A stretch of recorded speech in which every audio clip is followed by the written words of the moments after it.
যুক্তিবিজ্ঞানী Aristotle তার যুক্তিবিজ্ঞানে সম্বন্ধ অনুসারে বচনকে দুটি শ্রেণীতে ভাগ করেছেন: সাপেক্ষ বচন ও নিরপেক্ষ বচন।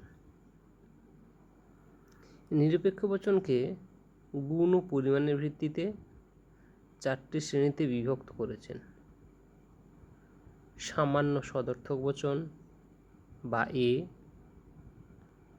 সামান্য নয়ার্থক বচন বা ই, বিশেষ সদর্থক বচন বা আই ও বিশেষ নয়ার্থক বচন বা ও।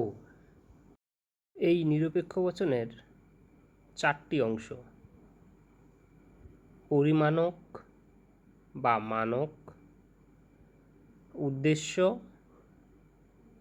সংযোজক এবং বিধেয়। এ বচনের মানক সকল, ই বচনের মানক কোনো, আই বচনের মানক কোনো কোনো এবং ও বচনের মানক কোনো কোনো। বাক্য থেকে বচনে রূপান্তর করার সময় অবশ্যই খেয়াল রাখা উচিত উদ্দেশ্য এবং বিধেয় কোনটি।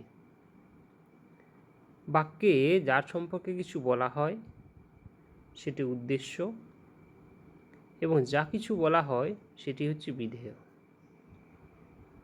বচনে রূপান্তরের সময় প্রদত্ত বাক্যে এই উদ্দেশ্য ও বিধেয়কে বাদ দেওয়ার পরে অবশিষ্ট যে অংশটুকু পড়ে থাকে সেটাই নির্ধারণ করে বাক্য থেকে বচনে রূপান্তর করার সময় সেটি কী বচন হবে।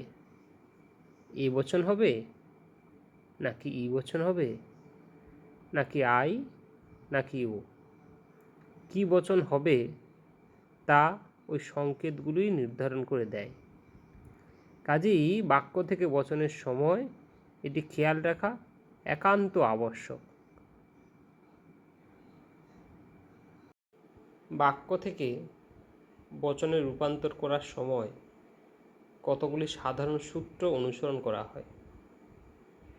যেমন কোনো বাক্যে যদি সকল, সমস্ত, সর্বদা, প্রত্যেক, প্রতিটি, যে কোনো, যে কেউ, যেখানে সেখানে, অবশ্যই, সবসময়, যা তা, সর্বত্র, নিশ্চয়ই, অনিবার্যভাবে, একান্তভাবে, নিয়ত এই শব্দগুলি থাকে আর বাক্যটি যদি সদর্থক হয় তাহলে বচনে রূপান্তর করার সময় সেটিকে আমরা এ বচনে রূপান্তর করব এবং এ বচনের আকারে লিখব।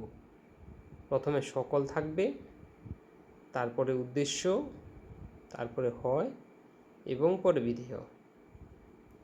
এই শব্দগুলির সঙ্গে যদি নয়ার্থক চিহ্ন যুক্ত থাকে অর্থাৎ নয় থাকে কিংবা বাক্যটি যদি নয়ার্থক হয় তাহলে বচনে রূপান্তর করার সময় সেটিকে আমরা বিশেষ নয়ার্থক বচন বা ওতে রূপান্তরিত করব। তখন বচনটির আকার হবে কোনো কোনো, উদ্দেশ্য, নয়, বিধেয়।